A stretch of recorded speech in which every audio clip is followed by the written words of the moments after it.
Hello guys, welcome back to my YouTube channel. जैसे कि आपको पता है कि मैं एज अ वर्किंग स्टूडेंट काम कर रहा हूँ, तो मैंने सोचा आज आपको उसके बारे में एक वीडियो लेके आता हूँ कि मेरा एक्सपीरियंस क्या रहा है जर्मनी में काम करने का एज अ वर्किंग स्टूडेंट या as a working professional in general, और मेजर क्या डिफरेंस है वर्किंग कल्चर में इंडिया के कंपैरेटिव में जर्मनी में। जब भी आप कंपैरिजन करो वर्किंग का इन जर्मनी एंड इंडिया, सबसे मेजर चीज़ आती है, वो आती है working culture.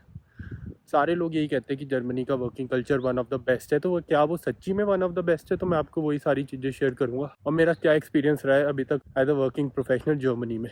So without further ado let's get started. So भाई, वीडियो स्टार्ट करने से पहले मैं आपको एक अपनी ब्रीफ इंट्रोडक्शन दे देता हूँ कि मैं किस कंपनी में काम कर रहा हूँ और क्या मेरी पोजीशन है। तो यार, मैं एक हैम्बर्ग बेस्ड स्टार्टअप में काम कर रहा हूँ जिसका नाम नूवो है, और वो AI रिलेटेड स्टार्टअप है। तो उधर मैं as a working student marketing का काम कर रहा हूँ। डिजिटल मार्केटिंग, जितना भी मार्केटिंग इन जनरल या डिजिटल मार्केटिंग रिलेटेड काम है, उसमें मैं सारा ओन करता हूँ, असिस्ट करता हूँ, सपोर्ट करता हूँ, सारी चीज़ हैंडल करता हूँ। तो यार, अब अगर मैं आप लोगों से स्टार्ट करूँ ना, तो स्टार्ट उसी चीज़ से करते हैं जो है भाई वर्किंग कल्चर। कि यार, यहाँ का वर्किंग कल्चर और इंडिया के वर्किंग कल्चर में क्या फ़र्क है। तो भाई, मेरे हिसाब से तो यहाँ के वर्क कल्चर और इंडिया के वर्क कल्चर में ज़मीन आसमान का फ़र्क है। यहाँ का वर्क कल्चर इतना ज़्यादा अच्छा है ना यार कि मैं आपको क्या बताऊँ। मतलब इतनी ज़्यादा चीज़ें हैं ना जो यहाँ पे इतनी फंक्शन डिफरेंट करती है। और अगर आप एक इंडिया का टिपिकल IT कंपनी लेके चलोगे, बहुत ज़्यादा फ़र्क है। जैसे फ्लेक्सिबिलिटी होगी, वर्क लाइफ बैलेंस हो गया, कंपनी का कल्चर हो गया, लोग हो गए, ज़मीन आसमान का फ़र्क है। यार देखो, एक तो मेरा स्टार्टअप है, तो वैसे ही यहाँ पे थोड़ा जो कल्चर होता है स्टार्टअप्स का वो थोड़ा डिफरेंट होता है, वो थोड़ा यंग होता है, थोड़ा मतलब अगर इनफॉर्मल टर्म में बताऊँ, चिल होता है। फॉर एग्जांपल, जैसे हमारे सुबह स्टार्टअप्स होते हैं, उसमें हमारी डेली कुछ ना कुछ एक्सरसाइजेज होती है, कोई इनफॉर्मल टाइप ऑफ एनर्जाइजर्स होते हैं जिसकी वजह से बंदा पूरा एक्टिव रहता है दिन भर। और उसके बाद फिर जो छोटी छोटी चीज़ें होती है, एक तो यार देखो, हम है भी सारे रिमोटली डिजिटली काम कर रहे हैं, तो कॉफ़ी चैट्स होगी। अगर आप देखो ना, वैसे ये एनर्जाइजर, कॉफ़ी चैट, ये कुछ ज़्यादा मतलब रोल नहीं प्ले करते, बट इससे एक तो यार उसका माइंड ज़्यादा एक्टिव हो जाता है और उसकी जो मेंटल स्टेट होती है वो बहुत अच्छी हो जाती है। एक तो आप जब एज अ वर्किंग स्टूडेंट काम कर रहे होते हो, तो आप पार्ट टाइम काम कर रहे होते हो मोस्ट ऑफ द टाइम, और आपकी मेन चीज़ स्टडी ही होती है। तो उसमें अगर आप एज ए स्टूडेंट हो ना, तो आपको फ्लेक्सिबिलिटी बहुत ज़्यादा मिलती है कि आप अपने हिसाब से अपने वर्किंग आवर सेट कर लो, जो आपकी पढ़ाई में हिंड्रेंस ना करे। आप उसके हिसाब से जो भी आपका प्रोफेशनल लाइफ होगी, जो आपकी वर्क लाइफ होगी, उसको आप उसके हिसाब से मैनेज कर सकते हो। ये इतनी फ्लेक्सिबिलिटी और इतनी अंडरस्टैंडिंग रखते हैं क्योंकि इन्हें भी पता है कि भाई बंदे की फर्स्ट प्रायोरिटी पढ़ाई ही है। तो वो वाली बहुत चीज़ हो जाती है वर्क लाइफ कल्चर में। और यहाँ पे फिर कोई टॉक्सिसिटी इन्वायरमेंट नहीं होता, कोई ऑफिस पॉलिटिक्स नहीं होती, सारी चीज़ें इतनी अच्छी होती है। तो मतलब एक जो आइडियल सिनेरियो होता है वो बहुत ज़्यादा अच्छा होता है यहाँ पे, कि बंदे को कोई प्रेशर नहीं रहता। काम जो काम करता है वो मज़े से करता है, अपने मन से करता है, कि ऐसा नहीं रखता यार कि एक थर्ड आई पर्सपेक्टिव उसको देख रहे कि उसको अंडर प्रेशर काम करना पड़ेगा। यहाँ पे बहुत ज़्यादा चिल सीन होते हैं उसके साथ। अब जैसे वही है ना फ्लेक्सिबिलिटी का, अगर मैं आपको अपना पर्सनल एग्जांपल दूँ, मैं जैसे पहले काम कर रहा था 9 to 5। मैं क्या करता हूँ, मैंने अपने 20 आवर्स डिवाइड रखे हुए हैं 8-8-4, मतलब 2 दिन फुल टाइम काम करता हूँ और 1 दिन हाफ डे काम करता हूँ। तो अब कुछ स्टूडेंट्स क्या होते हैं, वो कहते हैं कि भाई हमें 4 आवर 5 डेज चाहिए, कि मतलब हम वैसे अपने 20 आवर्स पूरे करना चाहते हैं। तो वो फिर आपकी अंडरस्टैंडिंग होती है। और यहाँ पे टाइम का भी कुछ फिक्स नहीं होता कि आपको सुबह ही काम करना है, आप शाम को भी कर सकते हो, जब भी आपके पास आपका फ्री टाइम होता है आप उसमें अपना काम कर सकते हो। तो अब जैसे मैं पहले 9 to 5 कर रहा था, अब मैं 7 to 3 कर रहा हूँ, क्योंकि अब मैं फुल टाइम काम कर रहा हूँ। तो मैं आपको वो भी इस वीडियो में बताऊंगा कि एक स्टूडेंट कैसे फुल टाइम काम कर सकता है और उसके क्या क्या बेनिफिट्स होते हैं। तो भाई, अब यही बात होती है, इतनी ज़्यादा फ्लेक्सिबिलिटी लग जाती है तो आपके ऊपर कोई एडिशनल प्रेशर वाला काम ही नहीं होता कि बहुत ज़्यादा प्रेशर लग रहा है। एक बंदा अपना पढ़ाई और पार्ट टाइम जॉब आराम से हैंडल कर सकता है। क्योंकि यार, अगर आपने मेरी पुरानी वीडियो देखी होगी तो उसमें मैंने आपको बताया होगा मैं कितना ज़्यादा प्रेशर देता हूँ कि यार कि एक वर्किंग स्टूडेंट की जॉब देख लो रादर देन एक और जॉब की। क्योंकि यार देखो, जो सबसे बड़ा फायदा होता है वर्किंग स्टूडेंट का वो यही होता है कि रिज्यूमे में लग जाता है। और उसके साथ का अगर मैं आपको एक चीज़ बताऊं कि यार देखो, एक होता है कि रिज्यूमे में लग जाता है, आपको एडिड एक्सपीरियंस मिल जाता है। और अब जैसे मैं अगर आपको अपना बताऊंगा, मेरे पास प्रायर एक्सपीरियंस है और मेरे को ना यहाँ पे जो एक चीज़ सबसे अच्छी लगी वो ये लगी है कि यार देखो, मेरे को ना अथॉरिटी लेना अच्छा लगता है कि भाई मेरे पे काम थोपो, कि मैं काम करूँ, मैं प्रोडक्टिव बनूँ। तो यहाँ पे मेरे को वो मिला है और मैं बहुत खुश हूँ कि भाई मैं कुछ ऐसे मैं सारी चीज़ें हैंडल कर रहा हूँ और कुछ चीज़ें मैं लीड भी कर रहा हूँ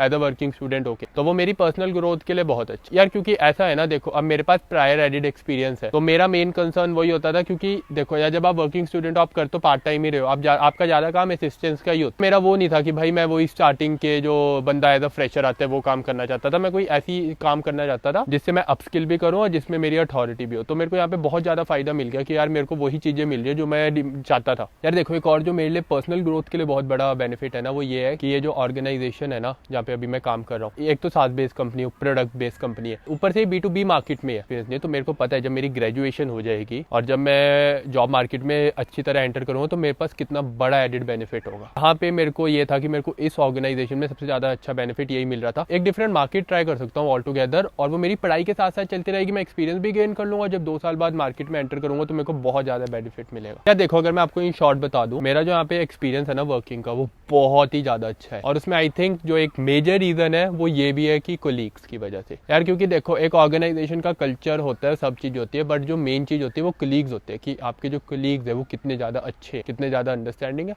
तो इस मामले में मैं लकी हूँ कि भाई मेरे को जो कलीग्स मिले वो बहुत ज़्यादा अंडरस्टैंडिंग है, बहुत अच्छे हैं, सबकी बहुत अच्छी नेचर है, सारे हेल्पिंग है, कहीं भी प्रॉब्लम होती है।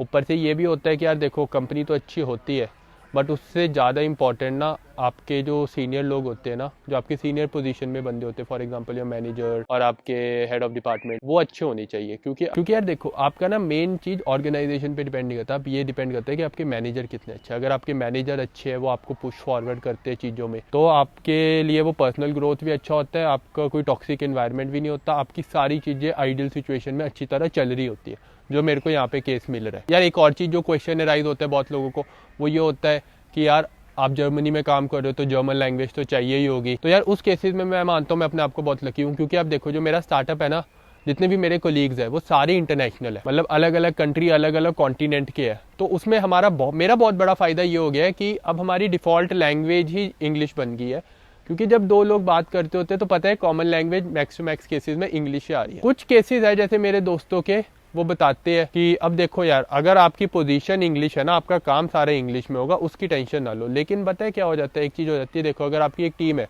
5 लोगों की टीम है, उसमें 4 लोग जर्मन है, सो आपका जितना भी काम होगा प्रोफेशनल या जिस चीजों में आप इंक्लूड होगे वो डेफिनेटली 100% इंग्लिश ही होगा। बट कभी कभार होता है ना कुछ इनफॉर्मल टॉक्स आ जाती है कि यार जब 4 लोग मिलके बात कर रहे होते हैं, तो वो फिर जब बंदा फिर यार उसकी उस टाइम पे नेटिव लैंग्वेज ही निकलती है, तो उसमें ये हो जाता है कि हाँ बंदे को कभी कभार लगता है एक्सक्लूडेड। तो बट यहाँ पे क्या है, यहाँ पे मेरे साथ में ऐसा सीन है, क्योंकि सारा ही इतना डाइवर्स बैकग्राउंड है, तो हमारी लैंग्वेज इंग्लिश है और सारे लोग इतना इंक्लूसिव फील करते हैं एक दूसरे से, और सारे लोग ट्राई करते हैं कि भाई हर बंदे को इंक्लूसिव फील हो, वो ऐसा ना लगे कि वो लेफ्ट आउट है। तो वो बहुत अच्छा है। मतलब ये सारी चीजें आप देखो ना, ये सारी चीजें यहाँ का वर्क कल्चर ही है जो ये सारी चीजें ना प्रमोट करता है, तो वो बहुत बेनिफिट मिल जाता है बंदे को उन चीज़ों में ना, जब आप यहाँ पे एज अ वर्किंग स्टूडेंट काम कर रहे होते हो। जैसे ना हमारी क्वार्टरली मीटिंग्स होती है, तो हम हमारी क्वार्टरली मीटिंग में हम सारे मिलते, तो वो जो पिछली वाली थी वो थी भाई हैम्बर्ग में, जहाँ पे ऑफिस का हेडक्वार्टर है। बट जो अपकमिंग है नेक्स्ट मंथ भाई, वो हो रही है हमारी पाल्मा दे आइलैंड है स्पेन में। और भाई मतलब वही है ना, अब देखो यार कि करने को तो भाई बंदा हैम्बर्ग में भी कर सकता था ना, but out of the way जा रहा है कि भाई जितने भी यहाँ पे कोलीग्स है उनके लिए भी एक्सपीरियंस अच्छा रहा है, कि वो भी और मतलब ज्यादा ना एक्टिव हो, कि भाई उन्हें भी अच्छा लगे। तो ये चीजें यार छोटी छोटी चीजें होती है, लेकिन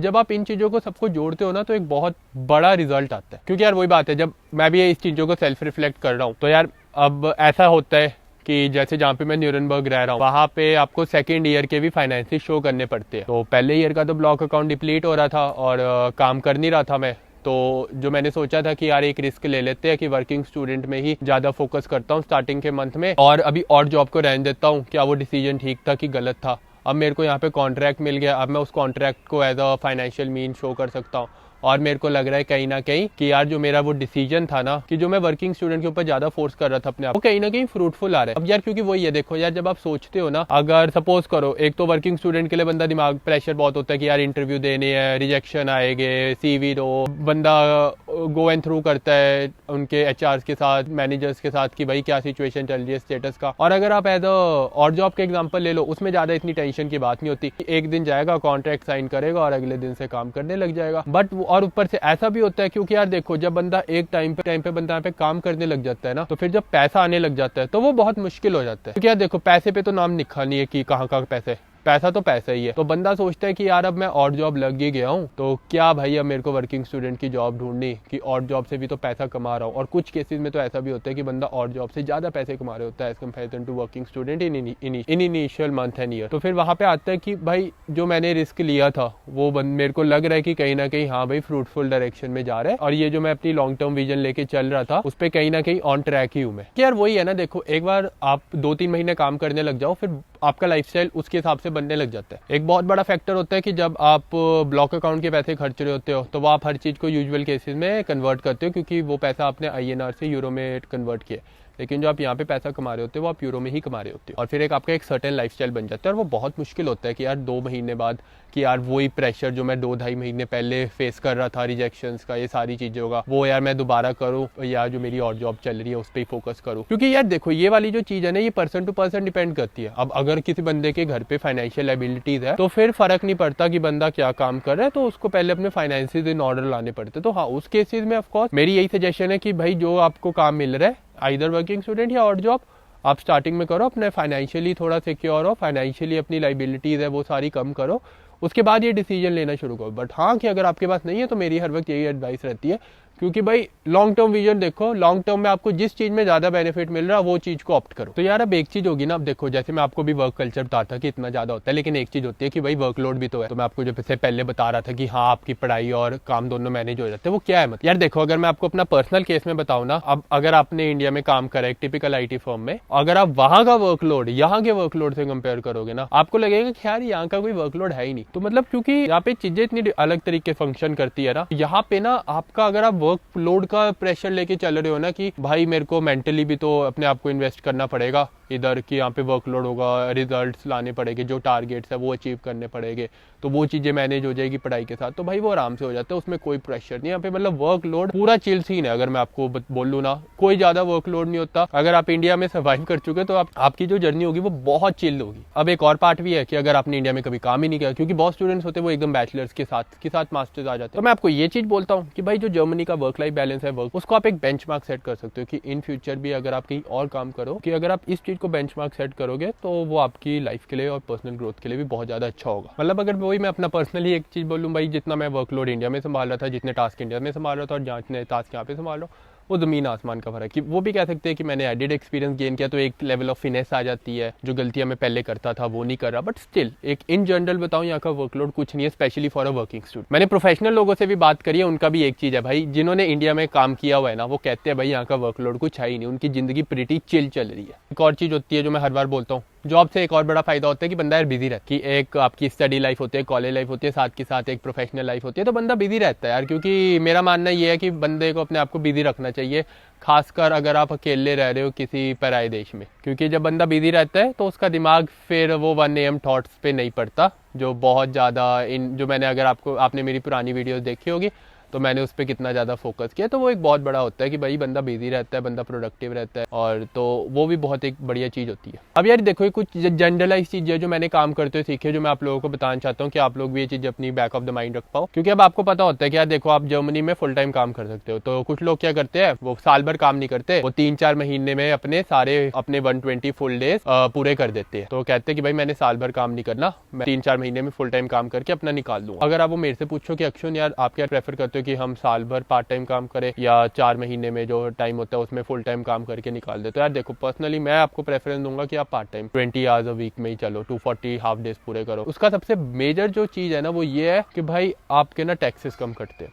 मैं फुल टाइम काम कर रहा हूँ अभी, और मेरे को पता है क्या टैक्सेस कटते हैं मेरे भाई। कि अगर मैं आपके सामने 2 हाइपोथेटिकल सिचुएशन लगा दूँ ना, जिसमें आप पार्ट टाइम काम कर रहे हो, उसमें एग्जांपल ले लो कि आप 1200 यूरो कमा रहे हो, 1100 यूरो, तो आपके बस थोड़ी सी सोशल कंट्रीब्यूशन कटेगी, वो होगी तकरीबन 60-80 यूरो के अराउंड आपकी मंथली कंट्रीब्यूशन होगी। बट अगर आप जैसे ही फुल टाइम में कन्वर्ट हो जाते हो, फिर आपका भाई पूरा सीन अलग हो जाता है। तो अगर मैं उस हाइपोथेटिकल सिनेरियो को 2400 ले जाऊँ, फिर आपका इनकम टैक्स भी कटेगा, और फिर वो आपका टैक्स कटते कटते हो जाएगा, आपके इन हैंड सैलरी आएगी अराउंड 1700-1800 यूरो। अब वो इतने ज़्यादा टैक्सेस क्यों कटेंगे, तो वो भी बता देता हूँ। एक तो आप एक ज़्यादा पैसे कमा रहे होगे तो आपका इनकम टैक्स कटेगा। हाँ, वो इनकम टैक्स रिफंड हो जाता है, आपको रिबेट मिल जाती है जब आप टैक्स के लिए फाइल करते हो। लेकिन जो बाकी चीज़ें होती है ना, सोशल कॉन्ट्रीब्यूशन बढ़ जाती है। फॉर एग्जाम्पल आपका जो पेंशन होता है वो बढ़ जाता है, आप फिर अर्बाइट लॉस देने लग जाते हो, मतलब अनएम्प्लॉयमेंट बेनिफिट देने लग जाते हो, और साथ के साथ एक केयर इंश्योरेंस होती है वो भी देने लग जाते हैं। और एक और चीज़ होती है जो आपको ध्यान रखनी है, जब आप फुल टाइम काम करते हो ना, तो फिर जो आपकी हेल्थ इंश्योरेंस होती है ना, वो आपकी एम्प्लॉयर आपकी सैलरी से डिडक्ट करता है, तो उसमें क्या होता है वो भी ज़्यादा होती है। फॉर एग्जाम्पल अगर आप स्टूडेंट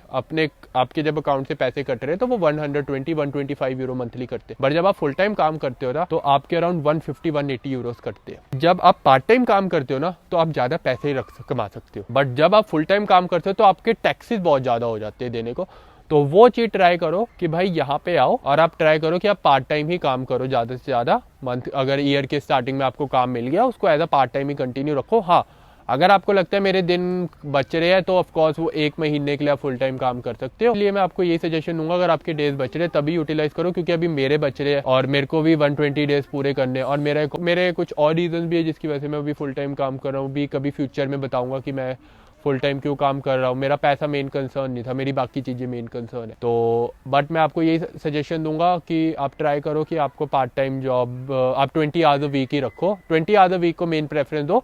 जितने आपके दिन बच रहे वो आप ऑफ कोर्स फुल टाइम पे अपने निकाल सकते हो। तो भाई आप जब फुल टाइम कमा रहे होगे तो ऑफ कोर्स पैसे आप ज़्यादा कमा लोगे, बट अगर आप रेशो देखोगे तो हाँ वो होता है कि आप टैक्सेस भी ज़्यादा दे रहे हो। तो वो फाइनल प्रेफरेंस आपकी है। मेरा था कि मैं एक बार आपको बता देता हूँ। एक और जो चीज़ आपको बहुत ज़्यादा ध्यान रखनी है वो ये होती है कि यार आपके ना मेन ना डेज काउंट होते हैं। डेज के हिसाब से आपका काउंट होता है, आवर्स के हिसाब से काउंट नहीं होता। 120 फुल डेज या 240 हाफ डे। तो इसमें आपके सामने मैं 2 सिनेरियो लेके चलता हूँ। जैसे मैं काम कर रहा हूँ 8 आवर्स 2 दिन, 4 आवर 1 दिन, तो वो 2.5 डेज काउंट हो गए। अब या कोई बंदा काम कर रहा है 5 दिन 4 घंटे, तो वो भी 2.5 डे काउंट हो गए। तो यहाँ पे क्या होता है, जो आपका हाफ डे होता है वो 4 आवर काउंट होता है, जो फुल डे होता है वो 8 आवर काउंट होता है। तो इसमें आपको हर वक्त ध्यान रखना है, जब भी आप अपनी शिफ्टें लो या जब भी आप काम करो तो प्रेफर करो या तो आप एक दिन में 4 घंटे काम करो या 7 घंटे, आप 8 घंटे। ये ना हो कि आप 5 घंटे या 6 घंटे काम करो, क्योंकि अगर आप 5 या 6 घंटे काम करोगे ना वो हाफ डे काउंट नहीं होगा, वो फुल डे काउंट होगा। तो फॉर एग्जाम्पल अगर मैं आपके सामने एक हाइपोथेटिकल सिचुएशन लेके आता हूँ कि आप 4 दिन काम करो 5-5 घंटे, वही तो 20 घंटे, जहाँ पे एक बंदा 5 दिन काम करे 4-4 घंटे। बट जब बंदा 4 दिन काम करे 5-5 घंटे ना, तो वो 4 घंटे से ज्यादा काम करे तो उसका फुल डे काउंट हो रहा है, उसके 4 दिन काउंट हो रहे हैं। और जहाँ पे आप हाफ डे काम करोगे तो आपके 2.5 डे ही काउंट होंगे। तो आप देख रहे हो आपका 1.5 डे वेस्ट जा रहा है, क्योंकि यहाँ पे ना कोई ऐसे काउंट नहीं करता 120 फुल डे से। जब आपका डाटा जाती है तो फिर आपको गवर्नमेंट ही सीधा बोलती है कि भाई तूने 120 फुल डे से ज्यादा काम कैसे कर लिया, क्योंकि आप तो देखोगे आप तो घंटे के हिसाब से काम कर रहे हो। आप देखोगे यार मेरे तो अभी घंटे बचे हैं तो मैं तो कर सकता हूँ। यहाँ पे डेज के हिसाब से ज्यादा काम होते हैं, तो डेज ज्यादा ध्यान रखना है, क्योंकि 120 से ऊपर डेज नहीं जाने चाहिए। तो उसके लिए मैं आप हर बंदे को यही सजेशन देता हूँ कि भाई अगर 10-15 दिन या 20 दिन आप बंदा एज अ बफर भी चला के चल रहा है ना, कि कैलकुलेशन ऊपर नीचे होगी, तब भी बंदा किसी प्रॉब्लम में ना है। हाँ, तो ये चीज जरूर ध्यान रखना कि भाई आप जब अपनी कोई शिफ्ट ले रहे होगे तो ट्राई करो कि आप हायर स्पेक्ट्रम में जाओ, या तो 4 आवर या 7 या 8, क्योंकि आप अगर 5 या 6 आवर्स में जाओगे तो अपने डेज बहुत ज्यादा लूज कर दोगे और आपको बाद में प्रॉब्लम आएगी। क्योंकि यार देखो, अगर अभी आप ये वीडियो देख रहे होगे तो साइड में आपका कैलकुलेटर होएगा, आप कैलकुलेट कर रहे होगे कि भाई हाँ 1 घंटे की मैं 12-15 यूरो कमा लूंगा, 20 घंटे काम करूंगा इतना, 1 महीने में इतना छाप लूंगा, थोड़ा बहुत टैक्स इधर चला जाएगा। वो सारे मैंने भी किया है, बट वही है, अब हमें ये चीज़ पता नहीं थी कि भाई अगर फुल टाइम काम करेंगे तो इतना टैक्स कटेगा, अगर आप 5 आवर्स कर लोगे तो आपका फुल डे काउंट हो जाएगा। तो भाई वो आपकी कैलकुलेशन के साथ हिंडर ऑन कर लेगा। तो मैंने सोचा कि आपको ये चीज़ें बता दूं कि जब आप बंदा कैलकुलेट करता है अगर इंडिया बैठ के, तो आप ये सारी सिचुएशंस भी लेके चलो, क्योंकि ये वाली चीज़ें बहुत इंपॉर्टेंट होती है। अगर आपके 120 आवर्स से ज़्यादा हो गए भाई तो बहुत प्रॉब्लमेटिक सिचुएशन हो जाती है। तो मैं हर वक्त एडवाइस करता हूँ भाई 10-12 दिन बफर की तरह ले लो, यूज़ भी ना हो ना उसको जाने दो कि भाई यही थोड़ी है कि पूरे 120 फुल डेज यूज करने, थोड़ा बफर रख लो कि हाँ भाई आप सेफ साइड में प्ले करने। और ये चीज का ध्यान रखो जब शिफ्टें ले रहे हो तो कैसे लेनी है। तो वही है ना यार, देखो मैं जैसे आपको पहले बता ही चुका हूँ, मेरा वर्किंग स्टूडेंट का यहाँ पे एक्सपीरियंस बहुत ज्यादा बढ़िया गया। अब अगर उसको ही देखो ना कि यार बंदा जब कमाने लगता है तो फिर बंदा यूरो में छाप रहा हो, तो एक लाइफ में बहुत बड़ा चेंज आ जाता है कि बंदा भाई जब जर्मनी में कमा नहीं रहा था या जब यहाँ पे आके कमा रहे हैं, तो बहुत ज़्यादा एक डिज़ायर, एक नीड होती है जो बंदा इजीली फुलफिल कर पाता है। अब उसमें एक ये बहुत बड़ा फायदा होता है कि पावर पैरिटी भी है, कि जो आप चीज़ें इंडिया में नहीं कर पा रहे थे वो आप जर्मनी में कर सकते हो।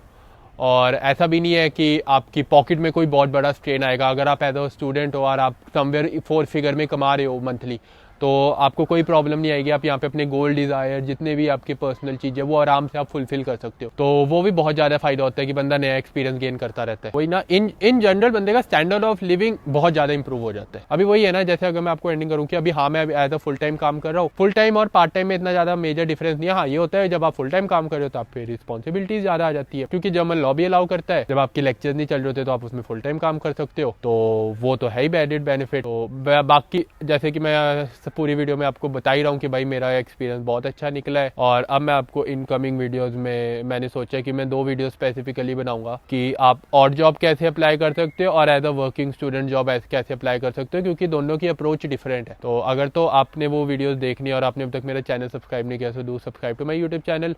अगर आपको ये वीडियो अच्छी लगे डू लाइक द वीडियो। अगर आपके पास कोई सजेशन है या आप कोई चीज़ पूछना चाहते हो तो उसको जरूर कमेंट सेक्शन में लिख देना, मैं ट्राई करूंगा मैं सबके आंसर्स कर पाऊँ। And guys until next time, चाओ बिस्बाल चूस।